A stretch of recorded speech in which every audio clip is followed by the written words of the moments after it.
Bismillahirrahmanirrahim. Assalamualaikum warahmatullahi wabarakatuh. Oke, baik, kita akan melanjutkan materi, yaitu materinya adalah diferensial. Kemarin limit sudah selesai sampai limit bentuk tertentu, sekarang adalah materi diferensial. Diferensial ini apa toh sebenarnya? Diferensial ini adalah sebenarnya bisa saya artikan sebagai perubahan. Kenapa harus ada perubahan? Setiap suatu siklus, setiap suatu benda, setiap suatu kejadian, setiap suatu apa yang kita amati pasti melakukan perubahan, kecuali benda-benda yang mati. Dalam perubahan-perubahan itu, yang terpenting dalam suatu perubahan itu adalah polanya. Ketika kita melihat suatu perubahan, pasti ada pola yang dapat kita amati. Menurut Heraklitus, hal yang paling mendasar dari yang dari realitas atau dari suatu kenyataan adalah perubahan segala sesuatu di dalam proses itu. Jadi misalnya kamu 10 menit yang lalu dengan 10 menit yang akan datang itu akan berbeda. Oke, fisikmu bisa sama, tapi bisa saja berbeda secara apa? Secara pengetahuanmu. 10 menit yang lalu kamu belum mengetahui apa itu diferensial. Sekarang sudah tahu, otomatis 10 menit yang akan datang, kamu akan tahu apa itu diferensial. Nah, perubahan-perubahan itu dalam sains, kita percaya bahwa perubahan itu punya pola yang dapat diamati. Pola-pola itu bersifat biasanya tetap atau konstan. Hukum alam yang Allah ciptakan itu dapat kita pelajari dengan pola-polanya. Nah, bagaimana cara kita mengamatinya? Bagaimana cara kita mengetahui polanya? Nah, maka perubahan apa yang kita amati itu, kita perlu sesuatu yang dinamakan dengan alat untuk melihat perubahan itu, melihat pola itu. Maka kita gunakan alatnya adalah matematika. Matematika itu digunakan sebagai alat untuk mengamati perubahan yang terjadi dalam kehidupan kita. Kasusnya ini, kita menggunakan yang disebut dengan diferensial. Einstein, nah, kalau saya bicara tokoh barat dulu ya. Einstein. Nah, Einstein ini adalah tokoh fisika. Tokoh fisika, di dalam bukunya dia bilang fisika itu apa? Fisika itu menurut Einstein adalah studi tentang perubahan. Studi tentang perubahannya. Kita bicara ke yang lebih jauh dulu. Kenapa? Karena turunan ini nanti kita tidak hanya digunakan di dalam matematika. Nanti di biologi digunakan buat apa? Laju pertumbuhan organisme. Di ekonomi. Ekonomi keuntungan marginal itu sebenarnya didapatkan dari aplikasi diferensial. Kemudian kepadatan kawat dalam fisika didapatkan dari diferensial juga turunan. Laju pemisahan dalam kimia itu didapatkan dari diferensial juga. Nah, dalam fisika, studi itu tentang perubahan, ya, untuk mempelajari perubahan pada bahasa matematika, kita perlu alat yang dinamakan dengan kalkulus. Ya, maka kita perlu alat yang disebut dengan kalkulus. Apa itu kalkulus? Kalkulus itu adalah matematika geometri analisis. Geometri analitis. Itu yang disebut dengan kalkulus. Siapa yang menemukan? Newton. Nah, Newton dan Leibniz sebenarnya. Ada Newton, Isaac Newton, dan ada Leibniz. Dia itu sama-sama bekerja di bidang kalkulus, tetapi mereka tempatnya berbeda, tidak satu tempat. Nanti kita juga akan banyak menggunakan notasi Leibniz dalam diferensial. Kenapa? Karena dengan notasi Leibniz, diferensial itu menjadi lebih mudah dilihat, lebih mudah dipahami. Nah, nanti di kalkulus ini banyak.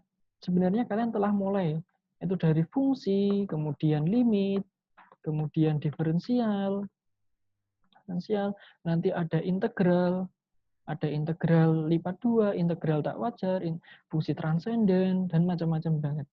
Nah, akan tetapi di jenjang SMA, kita hanya akan mempelajari fungsi, limit, diferensial, integral. Ini yang biasa saja. Dasarnya dulu. Nah, dengan dasarnya itu, kita akan memahami bagaimana menggunakan matematika untuk menganalisis perubahan. Ya, lebih fokusnya kita akan belajar lebih lanjut tentang diferensial. Artinya kalian sudah harus bisa fungsi, kalian sudah harus bisa limit. Karena dua ini menjadi dasar diferensial. Nanti setelah diferensial kalian mengenal yang namanya integral. Integral ini adalah anti diferensial. Ya, anti dari diferensial. Oke, selanjutnya. Nah, kalau misalkan saya punya fungsi seperti ini. Saya buat fungsi seperti inilah ya. Saya dari mulai sini, anggap lurus, bagus, A. Saya punya Y sama dengan Fx. Apakah fungsi ini fungsi linear? Lupa fungsi linear? Fungsi linear itu ketika X-nya pangkat 1. Misalkan saya punya di sini ya. Aduh. Ketika saya punya X-nya pangkat 1. Misalkan saya punya, ini fungsi linear. Hanya satu garis. Lurus. Tapi kalau sudah berbentuk kurva seperti ini, kalau parabola gimana? Pangkat 2. Parabol kan gini, atau begini, atau begini. Pangkat 3 bisa saja seperti maaf.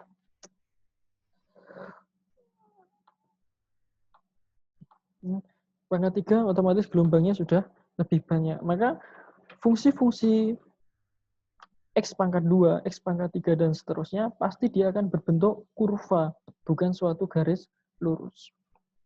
Bagaimana pendekatannya? Ada satu contoh menarik. Kita baca bersama.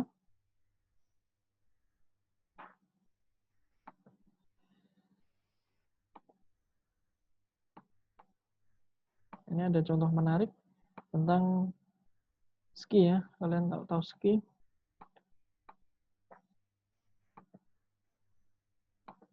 Bentar, saya share dulu ya di sini. Oke. Coba amati masalah nyata berikut ini menggunakan konsep dan hubungan antara garis sekan dan garis tangan. Garis sekan dan garis tangan nanti kita bahas di akhir.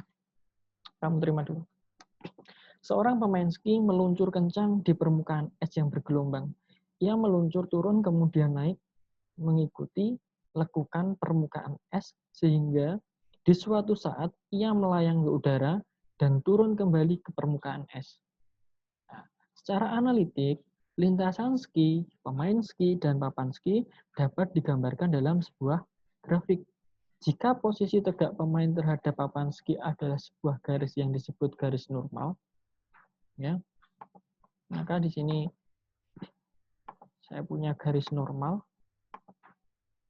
Ini adalah contoh dari garis normalnya.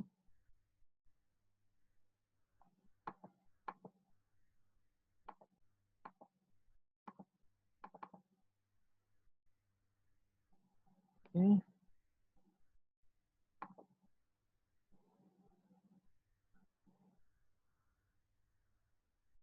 Ini kok nggak mau ya toh?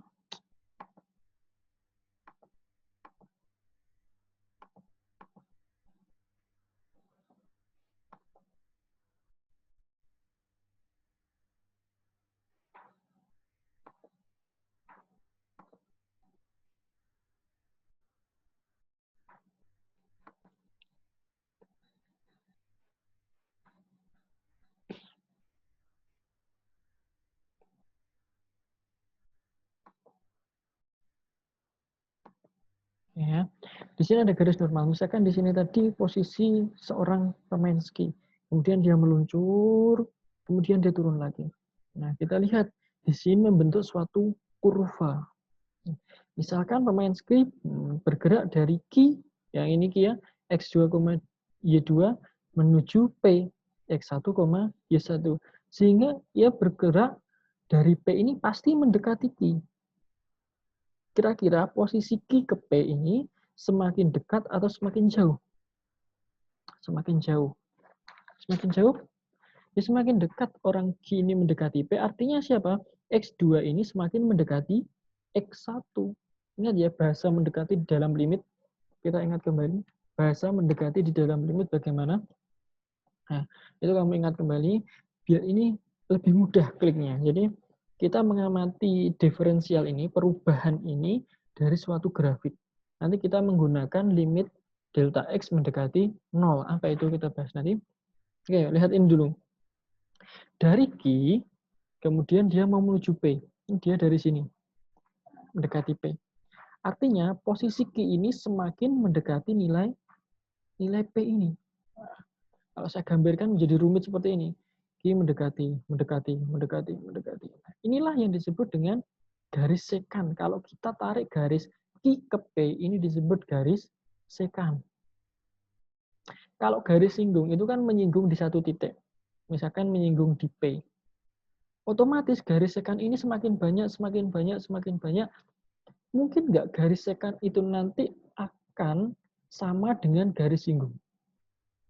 Mungkin ketika apa? Ketika Q ini berjalan terus mendekati P, otomatis semakin jauh, semakin dekat, kemiringannya ini akan sama dengan garis singgung. Paham ya? Jadi ketika ini titiknya bergerak mendekati P, otomatis jaraknya akan menjadi mendekati 0. Bahkan bisa saja Q ini sama dengan P. Kalau Q ini saya jalankan menuju P. Nanti akhirnya apa? Garis sekan ini yang kita paksakan lurus ini, dia akan sama dengan garis singgungnya. Ketika apa? Ketika jaraknya ini mendekati 0. Misalkan jaraknya itu kan antara X2 dan X1. Ini misalkan saya delta X. Nah, ketika delta X-nya ini mendekati 0, kalau ini jauh, misalkan jarak ini 10. Ini 10. Ketika Q-nya di sini, jaraknya menjadi 9. Q-nya di sini, jaraknya menjadi 6, misalkan. Ini jaraknya menjadi 4. Di sini jaraknya menjadi 2. Jaraknya menjadi 1. Semakin dekat, semakin mendekati garis singgung, maka jaraknya mendekati angka 0. Paham? Ini apa Pak garis normal? Garis normal itu adalah garis yang tegak lurus dengan garis singgung. Tuh. Nah, ini akan menjadi banyak sekali. Oke, sampai sini bisa dipahami. Jadi perubahan yang kita amati dari titik Q menuju titik P ini adalah yang disebut dengan diferensial. Ingat, kalau saya misalkan pakai ini ya, saya pakainya ini saja, nggak apa-apa. Sambil yang lain ya, di sini. Nggak lurus.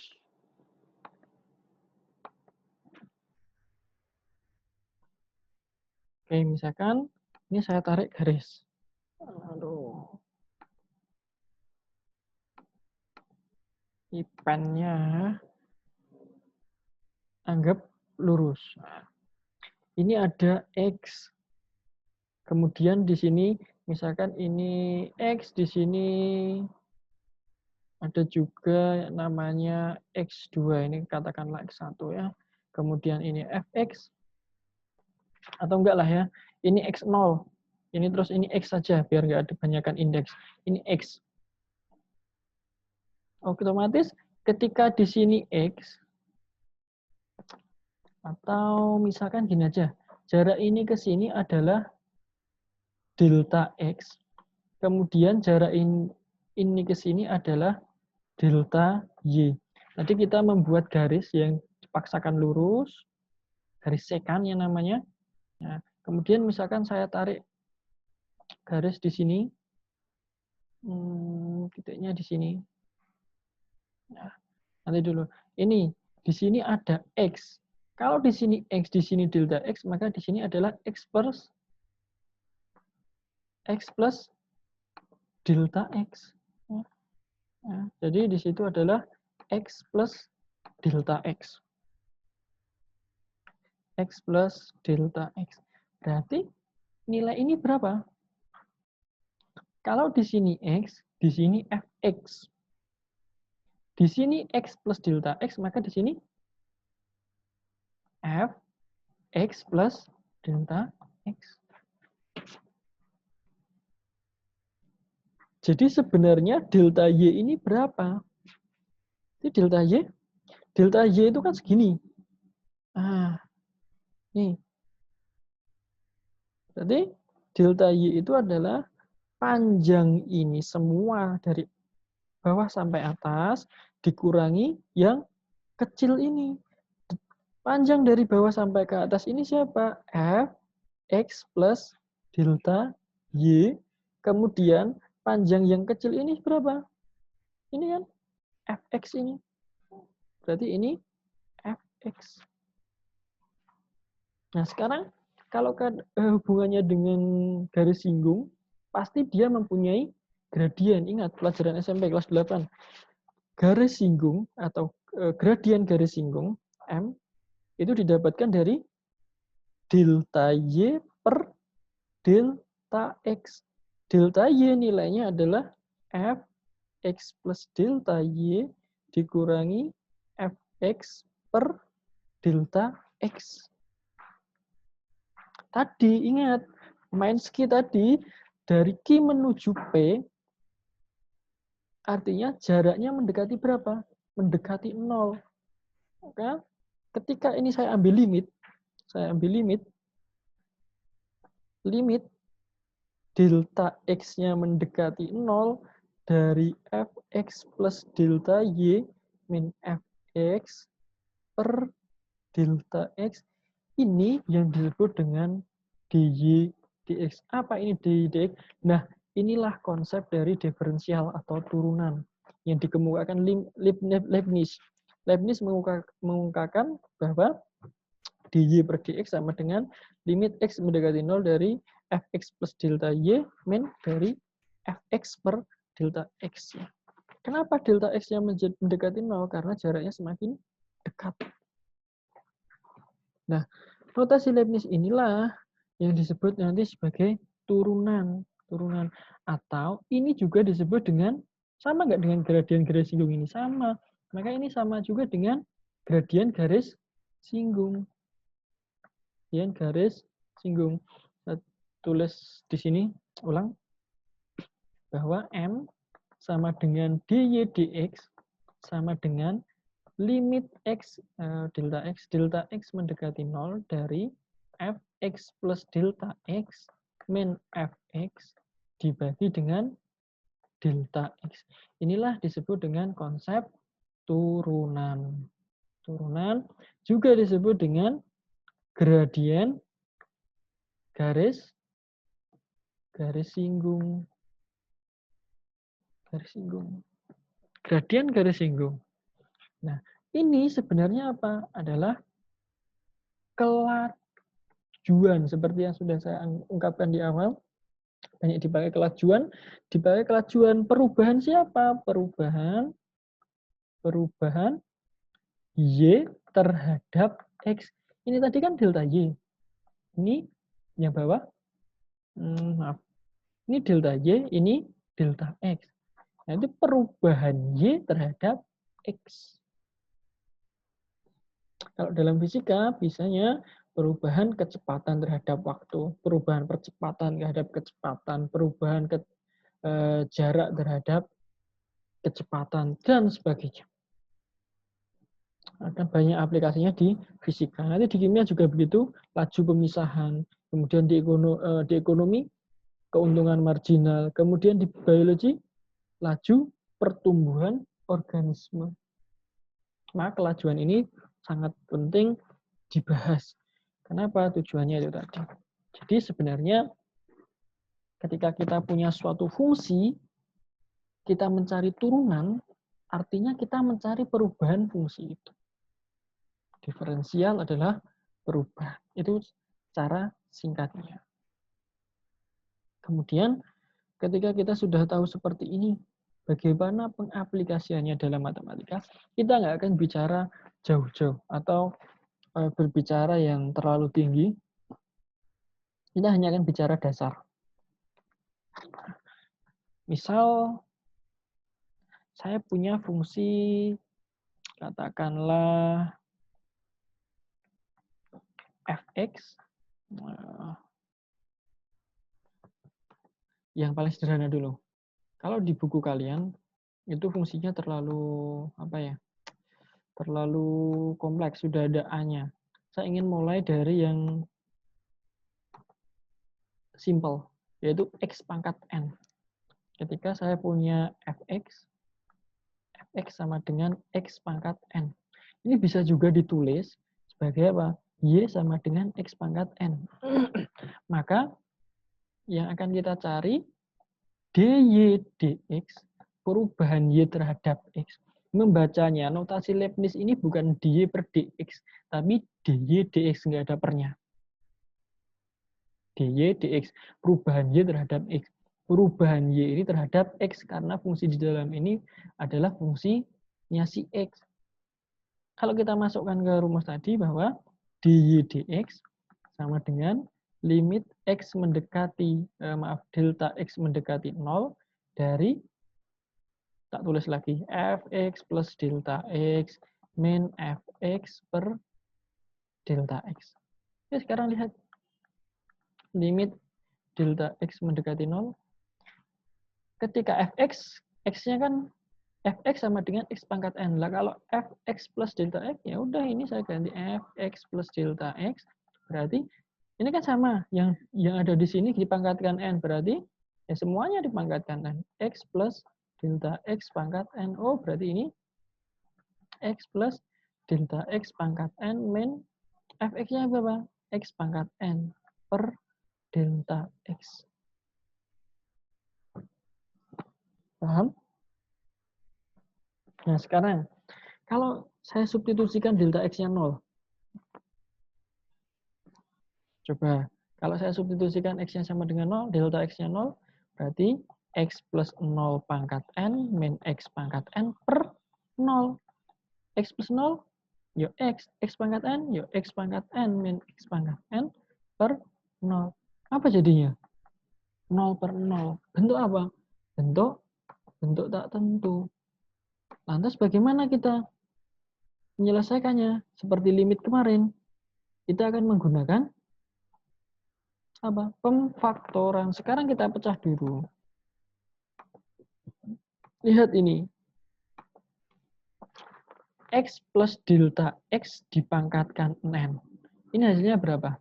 Ini sebenarnya ada di binomial Newton, atau kamu bisa pakai segitiga Pascal. Coba kita pecah satu persatu. Kalau saya punya X, jangan Pak, ya sudahlah. X plus Y pangkat 2 sama dengan X kuadrat plus 2XY plus Y kuadrat. Kalau X plus Y pangkat 3, ini tak tulis ya. Yang atas saya kasihlah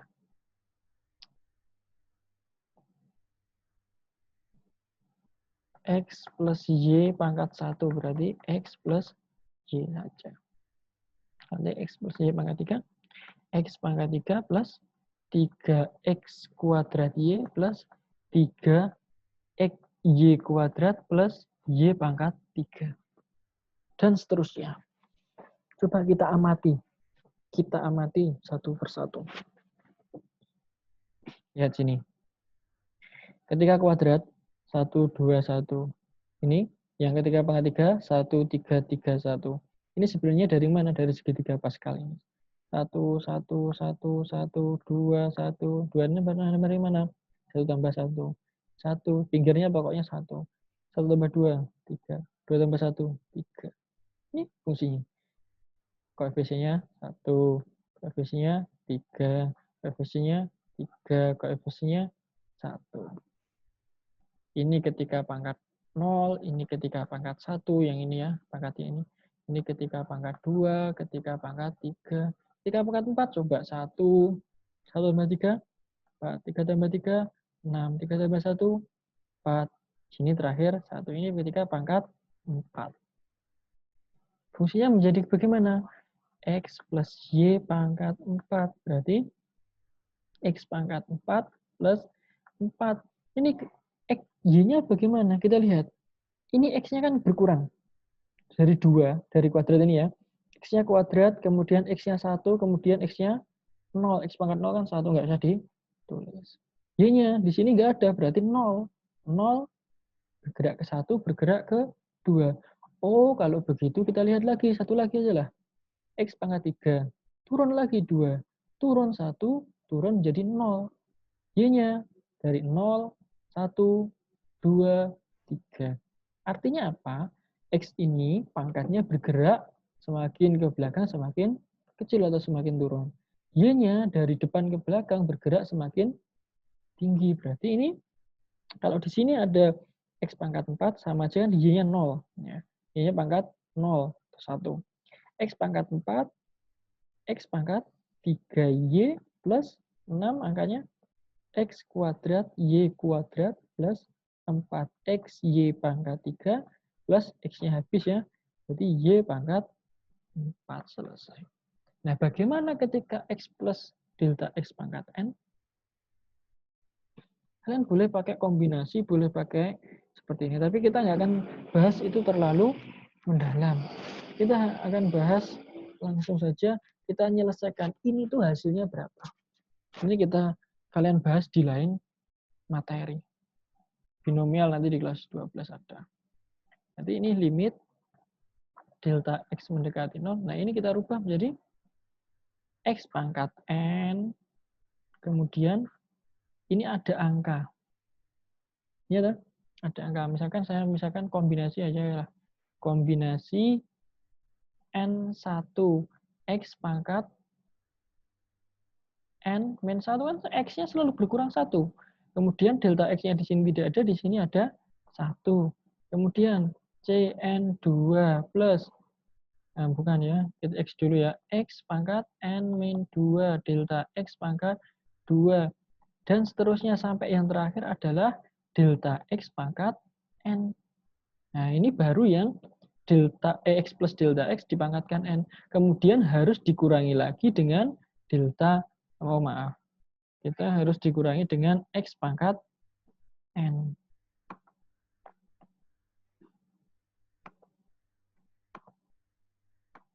Nah, harus dikurangi dengan X pangkat N. Per delta X. Tadi kan yang menyebabkan 0 kan delta X ini. Berarti arahnya kita akan mengeliminasi atau menghilangkan delta X ini. Coba kita lihat. X pangkat N dikurangi X pangkat N. Kan depan dan belakang itu kan sama. Jadi X pangkat N dikurangi X pangkat N. Habis. Jadi ini bisa saya coret, yang belakang habis. Kemudian ini semua mengandung delta X ya. Ya, mengandung delta X. Kalau ini saya coret, habis. Ini saya coret, 2 kan kalau ini ada plus, semuanya harus bisa dibagi dengan delta X agar bisa dicoret. Yang terakhir, 2 jadi 1, 1 habis. 2 jadi 1, ini kan masih pangkat 1. Ketika nanti kamu punya delta X pangkat 3, dibagi delta X, tinggal delta X pangkat 2 kan berkurang 1. Nah, delta X pangkat N dibagi delta X, tinggal N min 1. Berarti yang atas itu limit X mendekati 0 dari C1N, ini maaf delta ya, delta dari X pangkat N min 1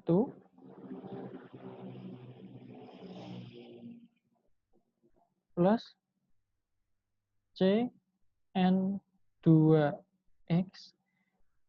N min 2 delta X plus sampai terakhir adalah delta X pangkat N min 1.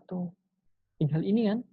Nah, sekarang kalau seperti ini kan sudah bisa kita substitusikan delta X-nya 0. Berarti kalau saya substitusikan delta X-nya 0, ini kan 0. Ini 0. Sampai terakhir nilainya 0. Jadi yang punya angka berapa? Ini saja. Berarti C N1 X N-1. C itu apa? C itu kombinasi. Kombinasi. Kalau saya punya gini, C N R, maka rumusnya ini kalian terima dulu.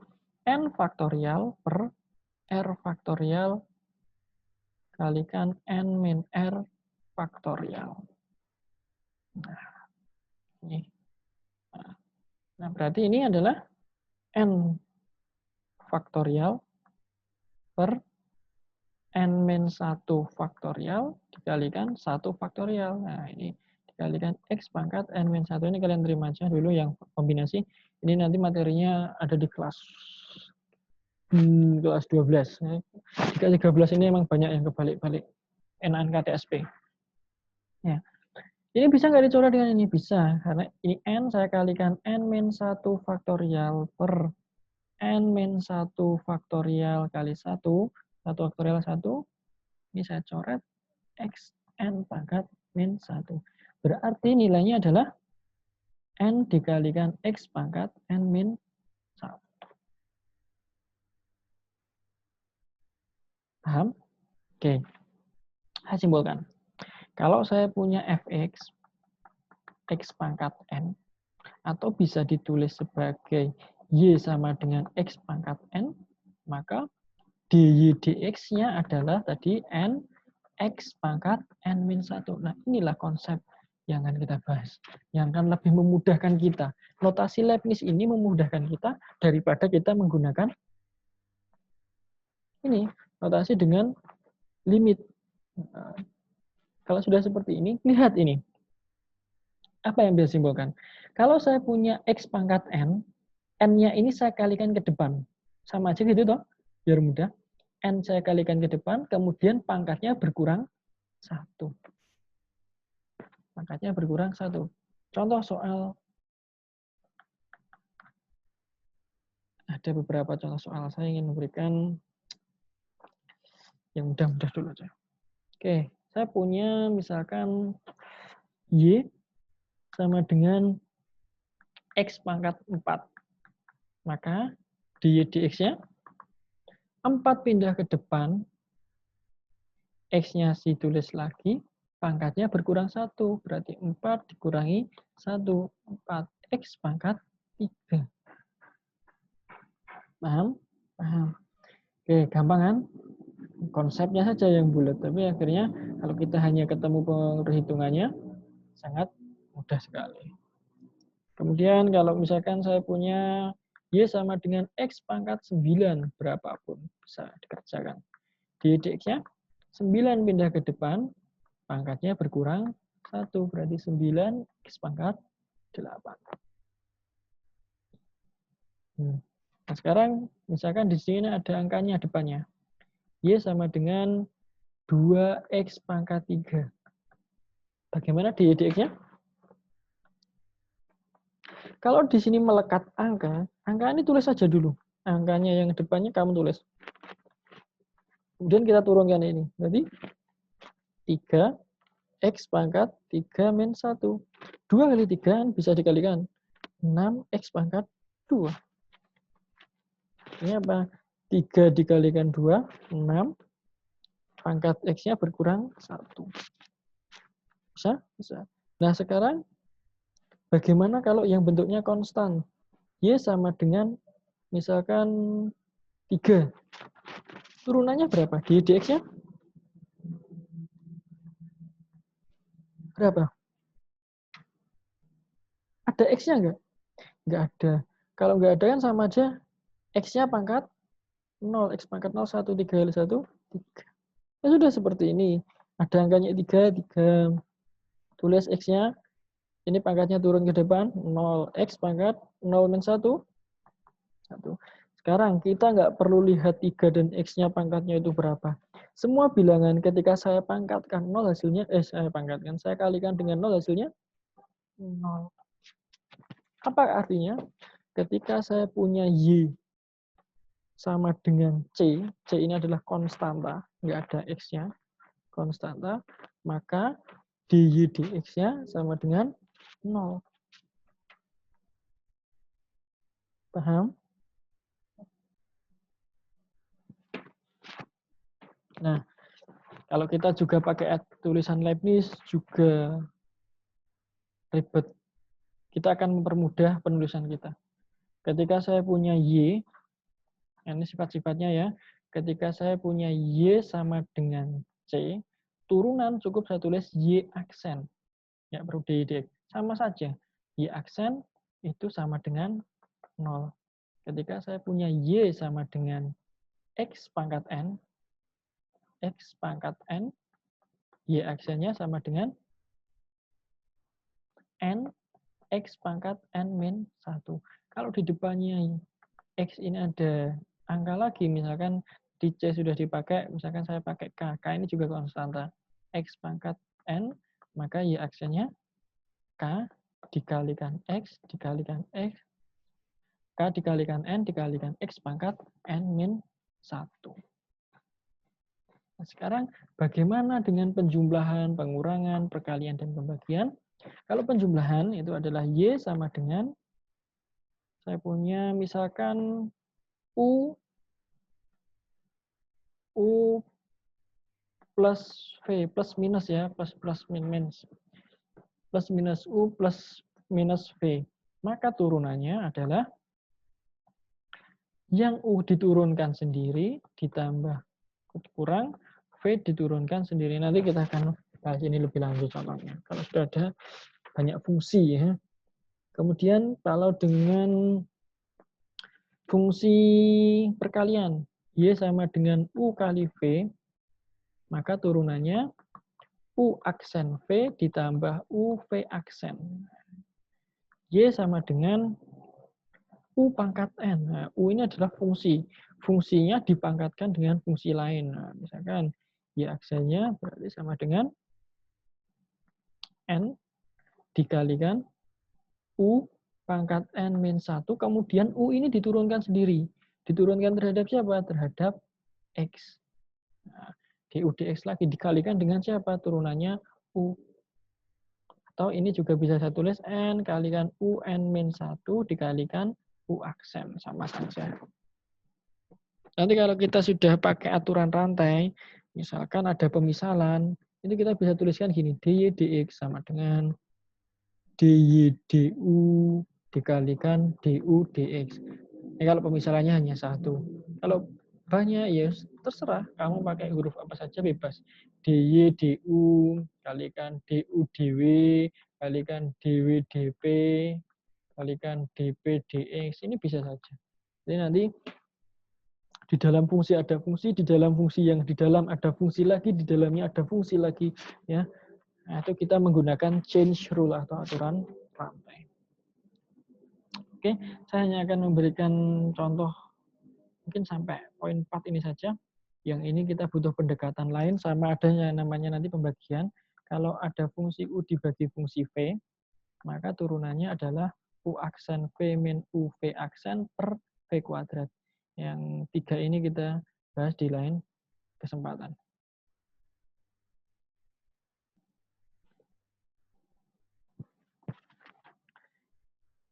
Oke, saya akan berikan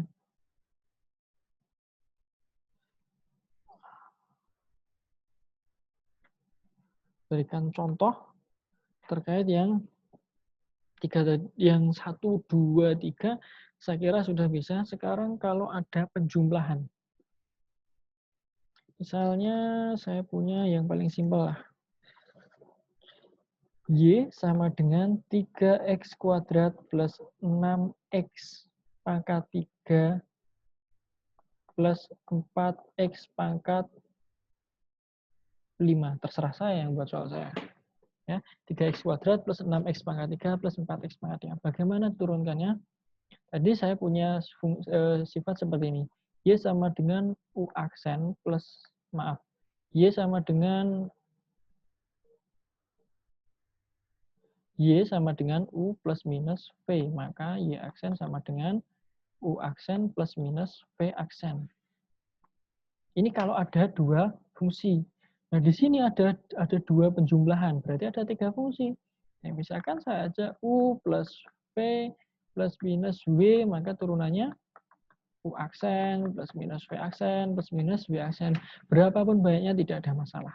Bagaimana mengerjakannya? Sama seperti tadi. Y sama dengan 3x kuadrat plus 6x pangkat 3 plus 4x pangkat 5. Oke. Turunannya, kita turunkan masing-masing ini. Masing-masing fungsinya. Yang depan, yang paling depan, di sini ada 3. Kemudian 2 pindah ke depan, dikali 2. X-nya berkurang 1, menjadi 1. Kemudian ditambah, karena ini plus, tambah 6. Kalikan 3 pindah ke depan, X pangkat berkurang 1, menjadi 2 ditambah 4 kali 5 X pangkat 5 kurang 1 4. Berarti Y aksennya sama dengan 6X plus 18X kuadrat plus 20X pangkat 4. Selesai. Hal seperti itu. Kemudian, misal bagaimana jika memuat negatif, tanda dikurangi. Ya, sepertinya sama saja, kayak misalkan saya punya 4X pangkat 5 dikurangi 6X kuadrat ditambah pangkat 3 lah ya. 7X kuadrat dikurangi 6X. Kalau seperti ini udah Y aksen sama dengan 4 kali 5 kali berkurang 1 tinggal 4. Min ya sudah min. 6 kali 3X pangkat 3 kurangi 1, 2 tambah 7 kali 2 kali X pangkat 1 dikurangi 6 pangkatnya 1 ya 1 X pangkat 1 kurangi 1 0.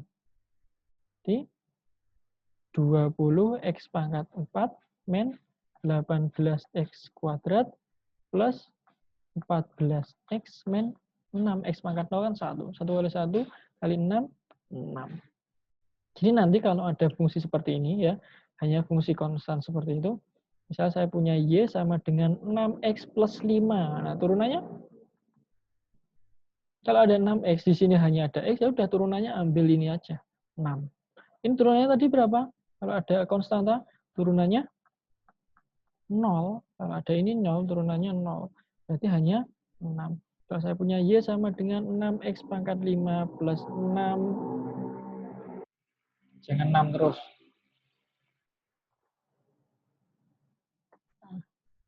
Misalkan saya ganti 6X pangkat 5 min 4X pangkat 2 min 7X plus 2. Turunannya berarti Y aksen sama dengan 6 kali 5, langsung ya, 6 kali 5, 30, X pangkat 4 dikurangi 4 kali 2, 8X, min 7, min 0, udah selesai. Udah, sangat mudah. Oke, mungkin sampai di sini dulu kita bahas turunan dari awal, di awal. Nanti masih ada perkalian, pembagian, kemudian aturan rantai, ini yang dasarnya. Nanti di aplikasinya kalian ada maksimum, minimum itu nanti udah banyak sekali kita membutuhkan waktu yang lama untuk membahas itu. Oke, saya kira ini dulu. Silahkan kalau ada pertanyaan disampaikan di WA. Kemudian kalau belum paham, ulangi lagi videonya. Kalau belum paham, silahkan. Sekali lagi, tidak usah malu untuk tanya di WA. Oke, terima kasih atas perhatiannya. Kurang lebihnya saya mohon maaf. Assalamualaikum warahmatullahi wabarakatuh.